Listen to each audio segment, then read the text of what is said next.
کرنے کے حوالے سے کل آپ نے بات چیت کی، کیا کہیں گے اس پر؟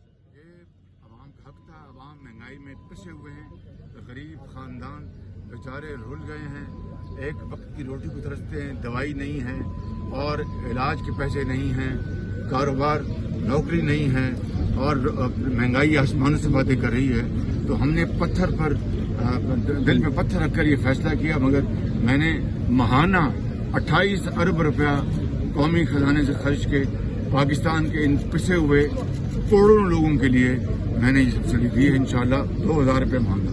یوم تکبیر بھی ہے آج، کیا کہیں گے؟ اس وقت آپ پر بڑا عالمی پریشر تھا، میاں نواز شریف نے تمام ترغیبات کو دھمکیاں نہیں دی.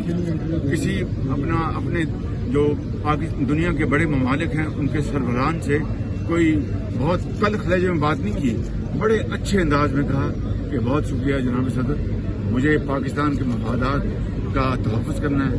آپ کے 5 ارب ڈالر کی جو آفر ہے بہت مہربانی. انشاءاللہ ہم زندہ رہیں گے لیکن پاکستان کے دفاع کے اوپر آنچ نہیں آنے دیں گے.